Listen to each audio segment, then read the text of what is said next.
Welcome to the Magdalene Voices, giving voice to those silenced for centuries through sacred conversations with beautiful, illuminating souls.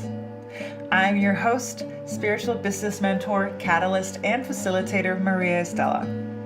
I serve soul-driven, heart-based entrepreneurs, Magdalene's rising, and radiant beings just like you with the expansion and growth of yourself and thus your business, bringing to life that which you are here to birth, expressing your soul's divine purpose through the work that you do in this world. If you haven't already, I highly encourage you to join my sacred circle to stay connected and updated. You can do so on my website, mariaestella.com, where you can also find out more about me and my work, as well as the show notes for today's episode. And if you have ever wondered about your Magdalene connection and calling, and whether you are a Magdalene, I invite you to download the Magdalene Blueprint I have created for you. Go to mariaestella.com/AYM to get it. For today's episode, I am joined by Anaiya Sophia. Anaiya is an independent mystic of an almost forgotten faith, author of 7 books, and a teacher of Kundalini Yoga. She carries an oral transmission from the sacred feminine mysteries, which she weaves into all of her work. She lives in the Occitan region of southern France with her beloved husband, Pete Wilson, and together, in union with the land, they take people on their own grail quest into an immersive interaction where an initiation by the feminine principle is almost always guaranteed. They also run a B&B where individuals and small groups can come and stay, so make sure to check out the show notes for all of the links. In our sacred conversation, you will hear us talk about Mary Magdalene, sacred sexuality, the need for initiations and womb healing, and so much more. I hope you will enjoy it, but as always, take what serves you and leave the rest. It comes from our hearts to yours. Anaiya Sophia, thank you for gracing us with your presence here on the Magdalene Voices. I am very excited for a deep dive into some topics that have been on my mind for a while, and I'm looking forward to having you share your wisdom and your knowledge and your experience. Thank you. The first question that I want to start us off with, and this may, it feels like once we dive into it, it's going to just open up. It's about the term sacred sexuality. And I would love for you to share what you view as sacred sexuality and what it is, or how you see it, what your experience is, your knowledge, or with everything. So I'm just gonna start with that sacred sexuality, and please take the floor. Bless you. Well, the way I see and feel and imagine that sacred sexuality could be, brackets, is a complete, well, first of all, it is approached in the understanding that it is a profound, holy healing. It is something that includes all of the being. The body, the heart, the womb, the horror, the mind, the spirit, the ancestors even. And if approached in that holy, reverent way, now this doesn't mean that it's boring. Some people, before they approach sacred sexuality, they feel a little scared of letting go of what they've known sex to be. Yes. Imagining that sacred sexuality is going to be very tame, very fluffy, very light. It can be that, but it can also absolutely involve the passionate, rigorous nature of deeply loving one another's body. But the awareness is there that the soul, the light, the luminosity, the grace, all of that good stuff is absolutely in the mix. And so when we talk about sacred sexuality in Mary Magdalene, in Yeshua, this is what we very much believe is happening, and that perhaps sacred sexuality was an aspect of preparation for him to be able to endure what he had to endure. Yes, yes, yes, absolutely. Can you elaborate a little bit on that in terms of like prepare him how? And I assume you're talking about the crucifixion and what Yes. came after, and even for her as well. But in terms of how, the thing is, for me, when I see, I completely agree that I think that sexuality was a big part of the preparation, and also a part of I don't know if I want to say everyday life, but more like it wasn't this it wasn't what it is today. It was more of a and it's not even the word, because the word liberated is not necessarily right for me, but it's more that it was it was a practice as much as meditation was, or prayer was, or um, um, you know, physical exercise, like things like it was. Does that make sense? Like, yeah. Absolutely. Absolutely. I mean, even if we just look at this yogically, Yeah. the physical body absolutely gets irradiated by light, by breath, by blood, by lymph in the sexual act. That, you know, that's us looking at things with our doctor yogic binoculars. Yes, yes, To say things like that doesn't happen is untrue. It is a very invigorating, stimulating, and awakening practice, if you like, for the body.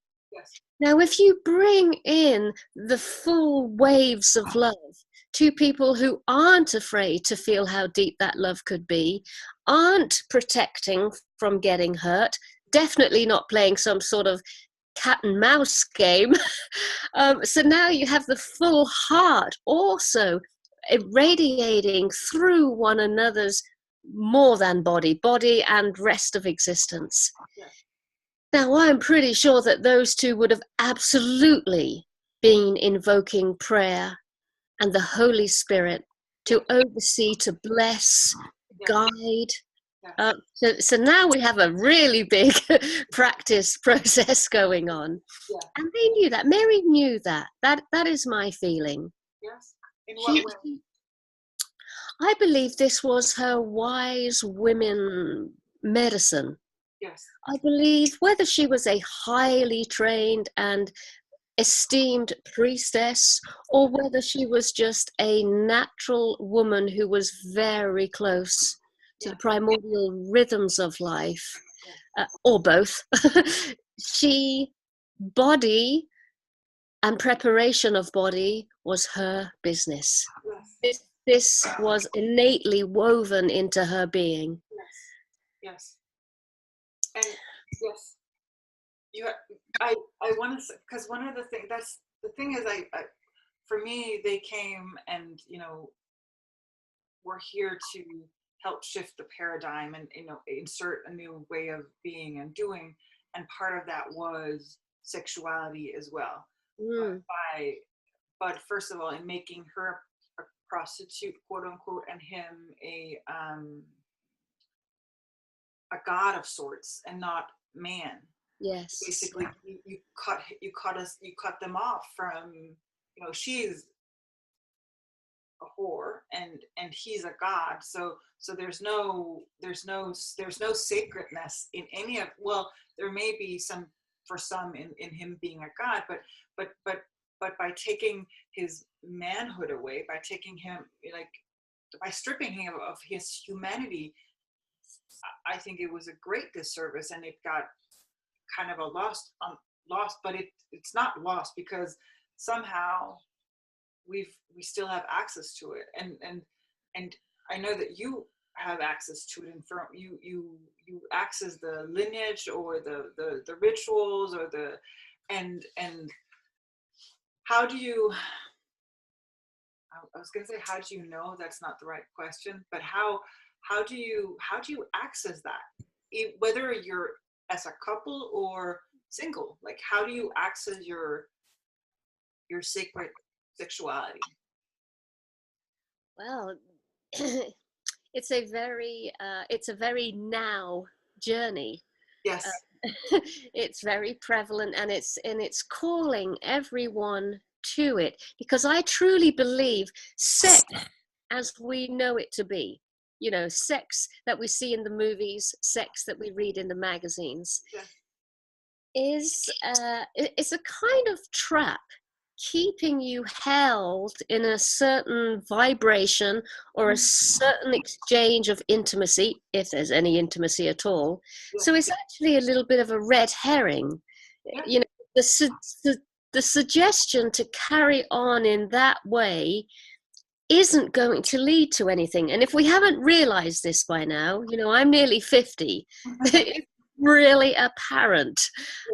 It has a limitation. And the rest of my being knows that there's so much more. Yes. But the first things that mostly women, and men as well, but it's mostly women, will come across when they start their sexual journey is these huge emotions around sexual shame, guilt, regret, and probably quite a genuine dislike or disgust of the physical body, the way it looks, the way it behaves, nakedness. So I just want to flag that up for the ladies, that all of those really strong feelings are kind of sadly to be expected, because we've been grown up with this strange religion that has isolated sexuality, and exactly as you said, made Jesus a god and Mary a prostitute, both unattainable, unreachable beings, totally out of reach. And of course, the whole celibacy thing. So if we're from the West, we will have some very strange ideas about sexuality and about the heads of the faith that we have been brought up in. Yes. So that doesn't mean we're Catholic or Christian ourselves, but I bet our parents are, and I bet we grew up with that. Yes. So even if someone didn't say to us directly, we would have picked up that sexuality is kind of like taboo. Yes. There's a part of us that's excited and likes it, and then there's a part of us that is like utterly ashamed if we get caught for liking it. Yes. So this is the kind of psychic work that must be seen and with reverence, gently brought into wholeness. So it's a very gentle journey. It really must have the heart leading the process. A big old courageous heart that's willing to feel those feelings of guilt and shame, because they're not nice. Oh my God, they're not nice. They go to some very strange places on the inside, back to childhood. Well, but that's the process that I took. It was kind of like an emotional healing, being willing to remember all the uncomfortable moments I've ever experienced. Those awkward, inappropriate moments with teachers, family members, just getting in there with my breath, with my prayers, and being available to cry or rage. Because all of this stands in the way before we can sacredly unify with another one. Yes.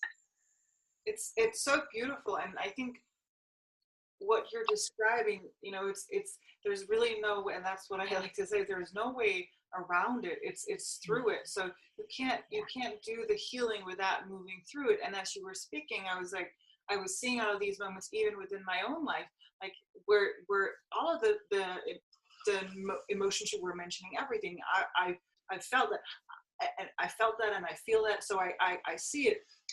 I wonder, because you were talking about how, you're close to 50. I am 42. I have to remember how old I'm 42. And one of the things that I've seen, and I don't know this, and this is even older than the both of us, but kind of with the sexual liberation, or like of the 60s and the 70s, the way that I see, first of all, of course, I love that we're moving towards a more equal world in terms of, you know, sexuality and so forth, and for both men and women, and whoever, you know, how they want to. But I also see that in that it became the act of sex and not sacred. So people, you know, I don't, you know, I'm not going to judge. If you want to, you know, sleep with everything that moves, that's fine. Go ahead and do that.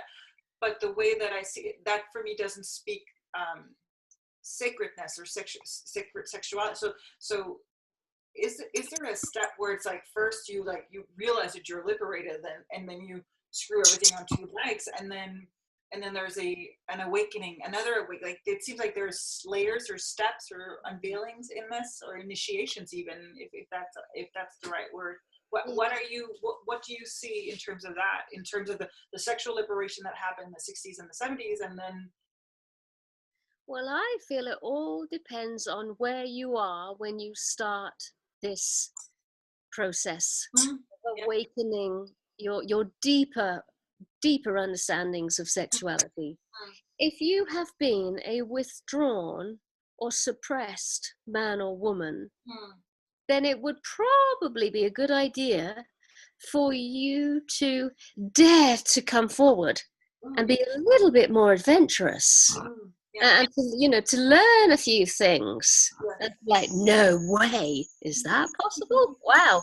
And that learning process might not be really under the banner of sacred sexuality, but it's under the banner of awakening to sexuality. And so, you know, you experiment and you try all sorts of weird and wonderful things, and you know, and all the themes of relationship that are on offer these days. I kind of feel that's important. But then I suspect there will be a natural, but if there isn't, maybe hold it in your mind that maybe the next step after your adventure, your great adventure, then maybe to come back to the midline and then rein all that sexual energy back in to the self, and maybe take a more vertical approach, because the experimentation, I always see that's horizontal. Yes, you know, you're on the earth, you're doing your thing, but then at a certain point, back to base. Now let's use this energy for vertical ascent, and at that moment you might call in a beloved other who is also ready for the vertical journey. And so there's kind of like a sealing of the sacred container. It really is a one-on-one now. You've done your horizontal. You know what's out there. You know the beginning, the middle, and the end of that story. Now you're wanting the great unknown. Yes. And the sealing of the bridal chamber, and the climbing of ascending energies, using sexuality as the healing and the force of ascension. Yes. There's no doubt about it. Sexual energy is one of the most powerful fuels within our body. And it can absolutely heal physically, psychologically, spiritually, and emotionally. Yes. Or you might begin the journey in the completely opposite camp. You might have been a very promiscuous man or woman. You know, you've spent the first 30 years of your life being extremely horizontal. You know, living in Pune, trying this, that, and the other. And I must say that's closer to my past. I was a little bit of a young adventurer. So I knew then again, you'll have to rein that energy in and just say, okay, that was great, but now I want the vertical. So now I want to make it more subtle, more refined, and lovely words like elegant, dignified, grace. So you can see the alchemical nature of it all. If you're one thing, well, yes, in my opinion, if you're one thing, you must become another. Yes. To have the full spectrum of wisdom and embodiment, but then come to the midline. And that is in both ways. So if you're quiet and suppressed and shy, be adventurous. rein it in. If you're adventurous and promiscuous, look to become subtle, Yes. look to become more refined, more elegant, rein it in, come to the midline. Because you can always draw on your adventurous energy. Yes. These things don't go away, but they get met with the opposite. Yeah. And then you have the full palette of sexual expression. Yes.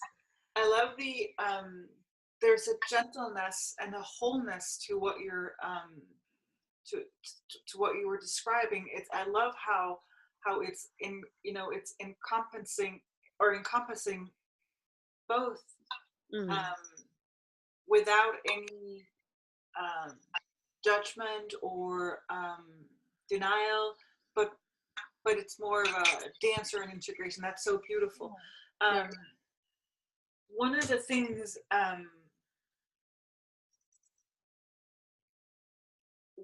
for women, and I don't know if, because since men don't have a womb, I assume that, because again, there's a difference between, how do you see, and maybe we should define this. So for me, there's a difference between men and women, and then feminine and masculine, and we're all carrier, whatever gender we assign ourselves to, I see us as having the divine masculine and the divine feminine energies within ourselves. And that's got nothing to do with being a man or a woman or any other gender for that matter. But there's a healing, not if you've been, I guess it's either or, like because we as women, we carry our part of it, we carry our creativity and our expansion, our growth in our womb. And I see there's a need for, not a need for, but for healing. And in terms of sacred sexuality, what is womb healing, and how does it how can we benefit from that? Well, womb healing and sexual healing, I feel, are absolutely hand in hand. I see that the feminine, the women, have access, easier access to the creative ingredients needed to manifest on the inside.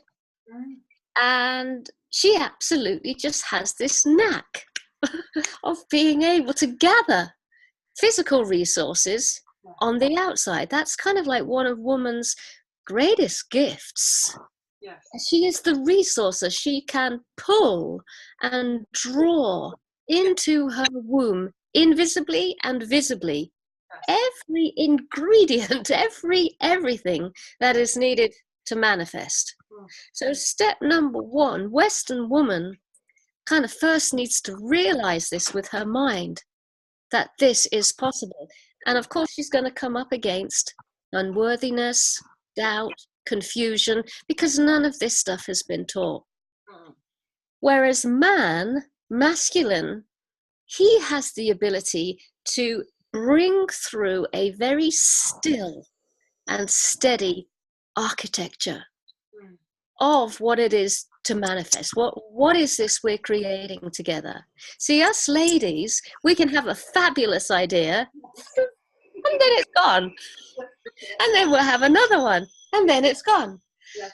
And so we can often spiral around with all of our resources, but we don't actually see it through, you know. And that is the great teamwork of the masculine and the feminine, whether it's on the inside or together in partnering. Because the man can bring through this elegant, diamond-tipped piece of architecture. That is the idea, the concept. And he can hold it steady until it is done. And the feminine can gather and dance and weave and just bring it all into manifestation. Whereas the man, I believe, very much so, if it's just left to masculine energy, all that will be is the architecture. No flesh on the bones, no movement, no breath of life, no creation on the outside, just a strong and steady idea. So we totally need each other. Now, when I started doing my womb healing, I was a yogi, and all of my inner work, my beingness was up here at the third eye. So I knew I had to come down. So I literally sent my gaze down into the womb. And I thought, well, that was easy. You know, I've just shifted. I'm now hanging out just below my waistband. But then a couple of weeks later, I said, okay, that was too easy. I don't believe I'm in my womb. I really don't. I think it's all just an idea. So then I came out of the third eye. I came out and I came to the area between my legs, and I used my consciousness to go up through the yoni, through all the bits and pieces along the way, the cervix, the G-spot, the clitoris, everything, the labia. And then I realized, this is a bumpy, horrible, nasty ride. And then I knew, this is it. This is the genuine path. Until I can gracefully enter my own genitalia, if you like, and rise up through the middle and come into the womb the same way I would have come out when I was a child. If I can't do that journey in love and peace and grace, then I got healing to do. And I must say, hallelujah, 8 years later, I can go through there, and it's like just a natural landscape. You know, with trees and meadows and wildflowers. There's nothing about that inner world now that makes me flinch. But at the beginning, oh my goodness. And again, you said something very important there. It was not something that happened overnight. First of all, I love how, because that for me is also one of the reactions I have. If things are too easy, it's not that it's too easy, but there is a sense of, yes, wait, is this a smoke and mirrors thing, or is this really what it is? That's number one. So that's the okay, this was easy, everything's perfect, everything's fine. And then the second thing you said 8 years. You said, and I can imagine it, you know, those were 8 years of work. Yes. And that seems to be, I don't know, in New Age or just like spirituality overall, there's this, you know, fluffy rainbows and unicorns and butterflies, and I believe that is a space we can come to in terms of you mentioned the meadows and the flowers and so forth, but it's also been probably a very bumpy ride. Like, it's been a lot of healing of going through and doing this, and I'm mentioning it again because it's again about doing the work. One of the things that I've found is that we want the healing, but we don't want the work. You don't want to feel that stuff. Yes. So that is absolutely beautiful, and a great point, and an idea for people to. And that's for a woman. What if you're a man? Do you enter the same way, or do you how would you're not a man, so I don't know if you can. Oh, I've spoken to so many men about this, obviously, and yes, there's a little bit of sexual healing to be done for the men, but overall, and I'm really taking into consideration many cultures, many traditions, many age groups, men are kind of like quite comfortable with this area. It's mind that is causing them the distress and the bumpy journey. I mean, every single one of us, I believe, in the West will have to do some significant sexual healing on their own bodies and their emotional relationship with that part of them. But the man's journey is nowhere near equal to the woman's journey. This is where woman has put everything. Yes. bleeding cycles, babies, gynecological Yes. practices and processes, mother contracts, bleh, it's all down there. Whereas the man has his debris in the mind on repeat, just wearing him down day after day. So it's kind of like our work is in different locations, different zones. And I think I read somewhere that, like, for men, it's also a matter. First of all, they're touching their penis every day. Like they're always they're always in contact with it. Absolutely, and showing one another. Sorry, it's like you see each other peeing in the urinal. Yes. No big deal. No, and it's interesting when you mentioned the about the monthly bleeding and the cycles and so forth, because I remember very early on as a teenager, I'm Danish, and in Denmark it was people would call it shit. That's the direct translation is shit, and I have my shit, and I remember very early on thinking, well, why do we call it shit when it's like it's telling us, first of all, I'm not pregnant. Yes. Which to me, when you're a teenager, that's a good thing that you're not pregnant. If you're sexually active, it's a good thing for you to know. And also I always, and so I decided, for me, I stopped calling it that very early on, because that for me was, again, and so it's a separation or like a removal from that. And in terms of, because for me, part of, you spoke earlier on about how we in the Western world, whether we're religious or not, have grown up in some form of religion or not, we have this, I don't know if it's a dogma or ideology, but there is this separation between our physical body and sex and then the rest. Yes. Part of it for me in terms of the church, there's been a suppression of the divine feminine.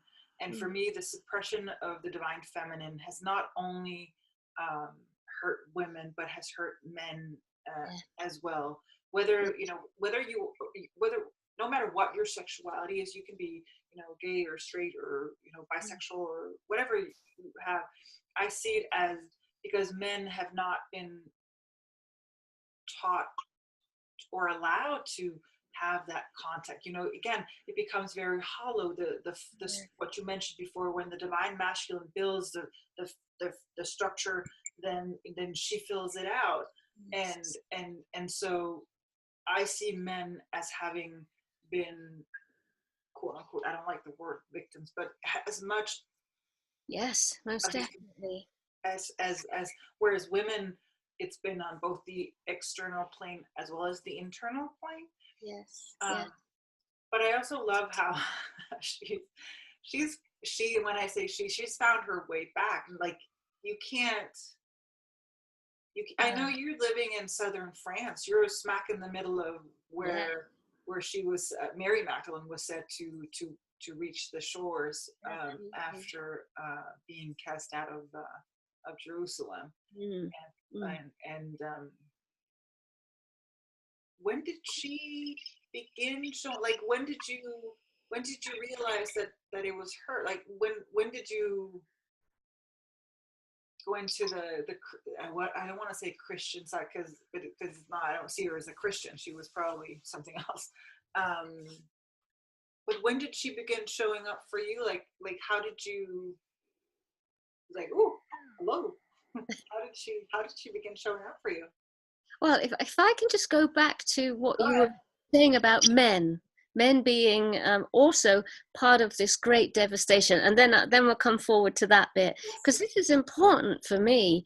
So it's like, before the Christian church, the places where we mostly find churches and springs, especially when they're together, we can guarantee that would have been a temple of sorts, run very much by a goddess tradition.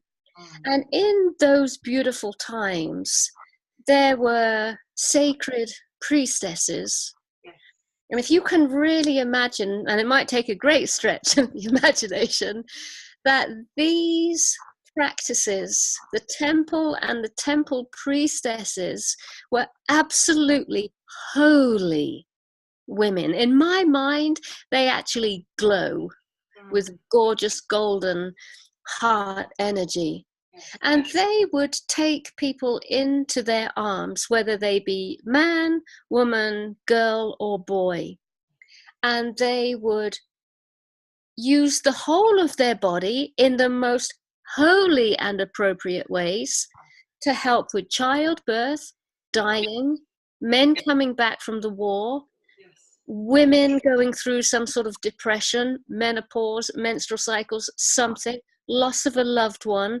So these women didn't sit and talk to you about your problems. They bathed you, they undressed you, they caressed you, cocooned you, rocked you, sung to you, breathed and prayed over you. So it was a very embodied form of medicine, and absolutely serving that vertical access. So when that was taken away, and it was almost taken away overnight, it was simply severed and forbidden. And the priestesses had to run away, never to be seen and never to practice again.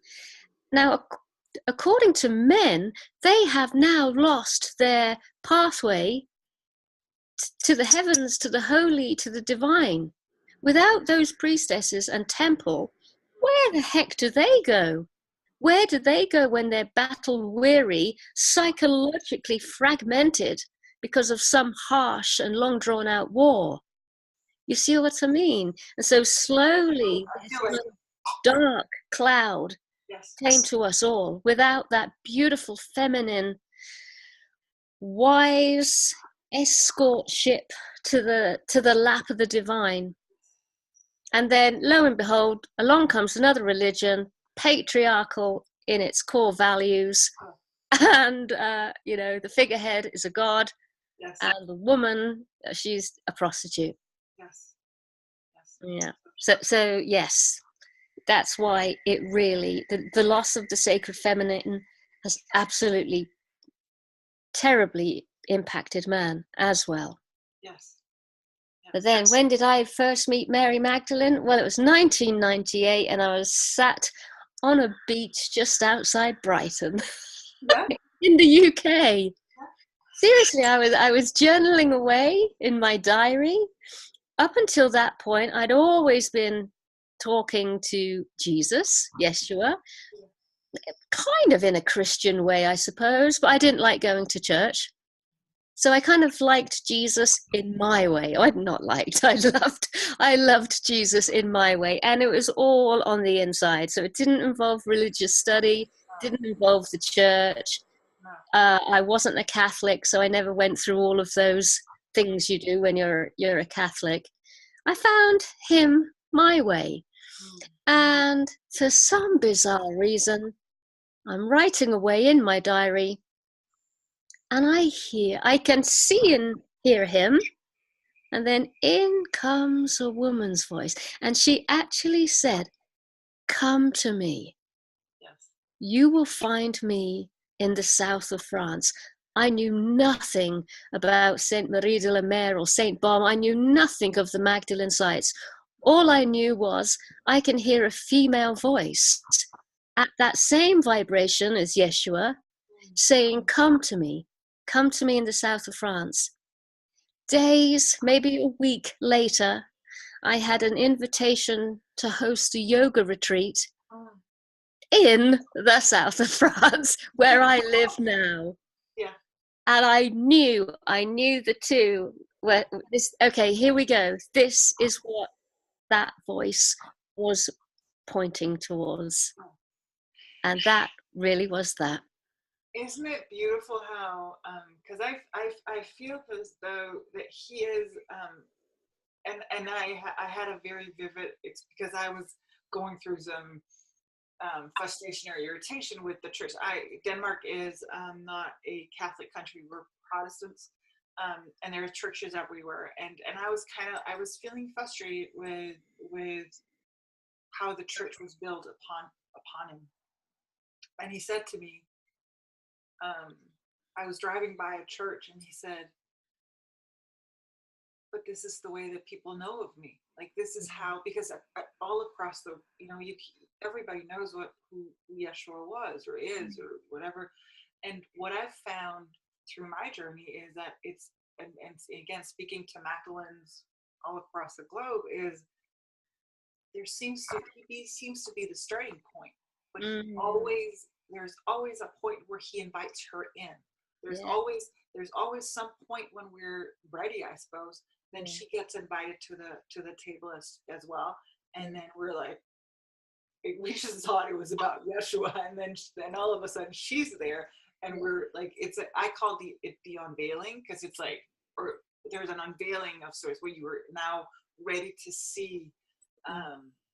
One of the, because I was a student and am a student of A Course in Miracles that has been, has flooded the world as well, and is said to be Yeshua is said to be the source of that, and she's not mentioned, quote unquote, anywhere, but she is. I find her to be in the Course very much, and actually I did one of the episodes because I did it with someone who studied Mary's Gospel and A Course in Miracles, and there's so many similarities. There's so many. I saw in Mary's Gospel, I can't remember, but I have it on Instagram somewhere. I'll link to it in the show notes, where word for word, he's saying something that is written in A Course in Miracles as well. And that was, to me, was mind blowing. How can two things that are written almost 2,000 years apart have the exact, it was just mind boggling how that, but I see as like she's being brought in as well. Always, he always at some point brings her to the table. So what have you found in southern France? Because I know that a lot of people go there, but like what have you? I want to go as well. I haven't gone yet, but well, I've been back and forth now about 18 years to this particular southwest corner in the Pyrenees, which is also home to the Cathars. Yes. Now you could say the Cathars are the spiritual descendants of Mary. Yes. So only yesterday, every day I'm out looking around and researching and walking and lifting up shrubbery here and there. I am very proactive in getting to know this land as intimately as I can, because my feeling, this is one of my strange, obscure Gnostic feelings. So if the Cathars were Mary and Yeshua's spiritual descendants, that they had within them the way, the real, simple, beautiful, pure transmission of that beautiful faith as they would have taught it. Now, as we know, this area was absolutely, the Cathars were exterminated, basically. That's the best way of putting it, by a crusade. The I can never say that properly. Probably I don't want to say it properly. Anyway, that crusade. Now, if all of those Cathars and heretics were burnt at the stake, which we know they were, then their bodies, their blood, their bone, their hair, their everything has been dispersed into the earth. So the legacy, the heritage, it's in the land. And that is absolutely and utterly what I have found to be true. And that's why we're out in the land, not reading books, in the land as often as possible. And as I said, I've been here 18 years, and even yesterday, there was a significant find. For some reason, I always knew there was a source de Magdalene in a town around here called Rennes-les-Bains. Now, I have been preoccupied with this other place on the other side of the valley called the seat of Isis. So that's where I take my groups That's the big moment. We make our way to the seat of Isis and we sit on it. And only yesterday, on the other side of the valley, did I go looking. It's not as if I've been looking for 18 years and never found it. Suddenly, oh, I want to find the source of Magdalene today. And we found it. And it just, it's like snakes and ladders. I'm back to zero again. I know nothing. I know nothing about this place. It is mysterious. It is Gnostic. It is ever revealing. Yes. And I think you mentioned again. I want to draw attention to what you're actually saying, because there is a surrender, but there is an absorption of wisdom, rather than that happens through your vibration and body. So so there's I don't know if I'm saying it, but it seems as though there's an absorption of wisdom and knowledge as much as a download. Because because we're always talking about downloads, but what you're talking about is not necessarily a download, but it's actually wisdom and knowledge that's already on this plane, that's just hanging around, and then you're absorbing it. Yes. Ooh. Exactly right. Exactly right. And I must say that biggest absorption remembrance came when I read the Gospel of Mary Magdalene. With the translation by Eve Deloup, or Saint Loop, Eve Deloup. Now she says that she witnesses the Lord in the nous, or the nous, Nous, which is interesting because that's French for we. We. And she in the translation, it categorically says this is not the spirit and this is not the soul. It's a space, a slither of awareness in between the two. So I always saw that as the Vesica Pisces. And she's hanging out in that little eclipse area in the mind, in the, the deep Gnostic mind, or the inner worlds. It's not her spirit. It's not her soul. It's the nous. It's the in-between place. And so off I went in search of that place on the inside. And lo and behold, you can find it relatively easy. But unfortunately, you kind of lose consciousness once you get there, because it's so high vibration. You sort of get there and go, I'm here. Oh, I've gone. And after a while, practice, you can hang out in that area a little bit longer. And yes, that is where the wisdom is rolling in from. So if you go to these places, go to that place on the inside, you're just going to be a giant, big sponge. Yes. I can feel it. I don't know what it is, but I can sense it. Yes. There's so many things I want to go over, but our time is almost up. One of the things that I know that you speak about is the need for initiations. Mm-hmm. Mm-hmm. Can you elaborate or expand on that? Well. This is going to be good. I can just tell from the way you're... Well, obviously, living in this area, there's caves and woodlands and standing stones and springs. And when that body of ours is in an initiatory process, it's like all the psychic doorways fly open because you're genuinely afraid. You are afraid.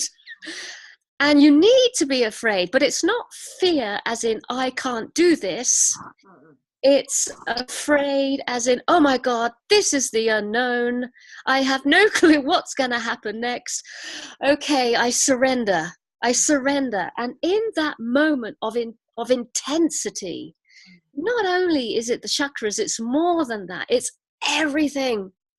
flies open, and that adult is like a little babe, totally innocent and able to receive at the deepest incomprehensible levels. And that is what my God, that is what we need. It's not enough to read, and it's not even enough to wander through the countryside, having your absorbing moments. Initiation is even greater than that. And so this could be things like sleeping a night in the cave, sleeping a night by those standing stones, taking yourself to that sort of quaking and unknowing edge, and being prepared to allow what needs to be received to come. So initiation is a powerful kind of like psychic dynamic of fiercely opening up all the doors in that being. That being is totally unprotected in this moment. There's no veils, there's no guards, there's no nothing in the way. They are about to go boom, one-on-one connection with powerful truth. And I believe priestesses, or whatever we want to call ourselves, we must open spaces like that to happen. Whether it's to say, hey, let's spend the night in the cave, we're not doing it. We're just taking the people to the places where it's likely to happen. Of course, we're going to tell a few stories. We're going to burn the fire. We're going to wear a hooded thing. We're going to play our role as a human to bring on the atmosphere and the ambience. But then it really is, fingers crossed, the divine is going to come. And there's in terms of that, there's you can lead a horse to water, but you can't force it to drink. You not. And also, do you think we've become, because one of the things that I feel that we've lost the ability to hold space for that, hold space for initiations, both within ourselves and within others. It's like we've become so, and that is part of me, because the way that I see it is that we've become so entrenched in patriarchy and the shadow masculine that we've lost the ability to allow ourselves to fall. Basically, I think it's twofold. Exactly what you're saying. We doubt that this is possible. We've come so far away from that deep mystical feminine on the inside that we sort of like, nah, it's not possible. And then there's the other flip, which is the new age, which is the space holders who believe they are doing it.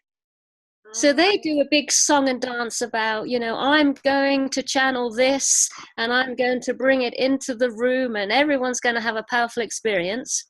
People are like, I didn't feel anything. Whereas the midway point, you've healed your doubt. You can personally make contact with that Gnostic wisdom that is just breathing down that person's neck. But in all decent humility, this has got nothing to do with you. You're sat there, fingers crossed, praying for the unknown to happen on behalf of that person. And I think that's the space to be holding. You have the authority to do this, to be part of this, but you are not the one doing this. No, there's that humility, understanding. Because I work. I'm a mentor, and my work is very seem very structured and organized and business-wise and so forth. But in my session, there is a clear understanding on my behalf that it is through me. It's I am just the vessel or the channel. I am not the whatever. It's keeping that humility in not in a not in a way, not there's, you know, it's again, it's about owning your own strength and your own being, and then dance with the universe. I'm not sure if Yes. but Yes. it's the weaving of those two. Um,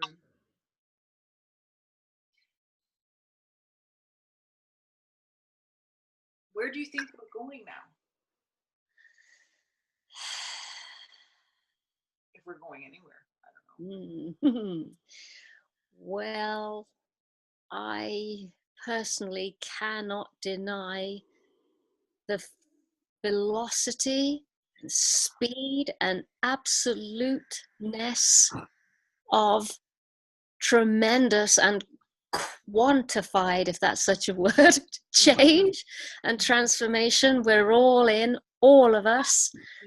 I'm writing a book at the moment called Fierce Feminine, One Woman's Journey to Find Her Authentic Voice. And I'm understanding that all of us, the whole of humanity, I believe, is having this dark night of the soul. And if you've had one personally, then you know what that's like for one person.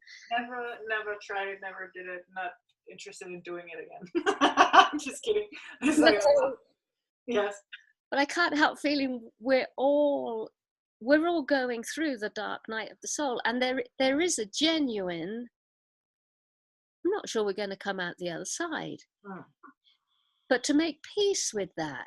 And like, okay, so whilst we are here, you know, to leave the world better off than how we found it, how we came to it, in a state of cleanliness and joy and vibration and gratitude and all of that good stuff, to live fully. You know, if you're putting some sort of healing step, you're shelving it, get it off the shelf ASAP and take it today. I don't know where we're heading, but I know we are in a very genuine and real quantum leap, and we may come out the other end of that. If we do, we're going to be totally different. Oh yes, It's going to be totally different. We're going to be quite a nice bunch at the end of it. If we don't come out of it, bleh, I don't know, but using what we have to magnificently live this process fully and completely. Yes.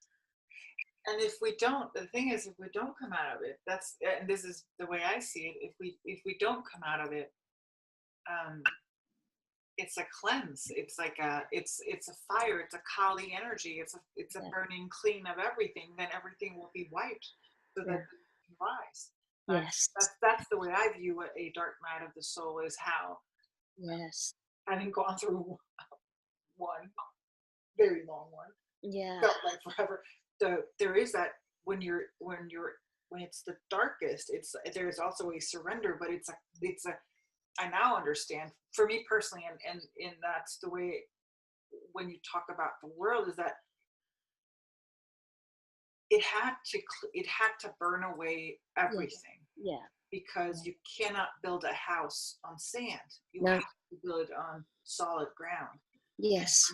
And when I say that, for me that meant, you know, limiting beliefs, fears, worries, doubts, everything had to be stripped or not taken away, because I don't believe in but that's the dark night of the soul, and as you say, we may or may not come out of it. And I love how, because I share the same, you know, we may or may not come out of it, but no matter whether or not we come out of it, all is well. Yes. So yes, I can either be a really nice human at the end of it, or a fine piece of compost. Yes, exactly. Yeah. And I must say, in these last couple of years, I've been really working with this, you know, really taking my mind to that possible end point. Yes. And only now can I make these little fun remarks. Yes. You know, because I've seen in my own imagination, a possible extinction. I've seen what could happen. I haven't felt, obviously, because the whole thing's manufactured. But yeah, either a fabulous human or a nice bit of compost. And I love how there's no fear or scare in that, because most of people, when they talk about quote unquote end of the world, there's all doom and gloom, and it's I love how there's absolutely there's no fear. There's just love. Yeah, I'm sure there will be in the moment. It's not.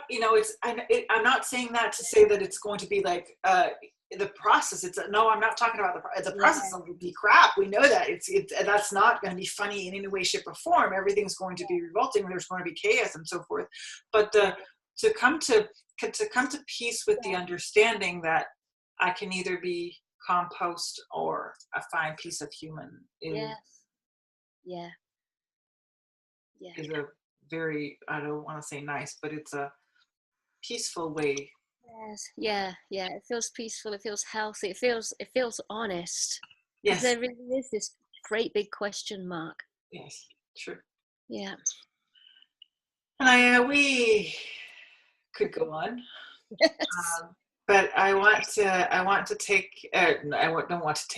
thank you for having again graced us with your presence. I'm going to, in the show notes, be leaving links to your websites, to your website, to your books.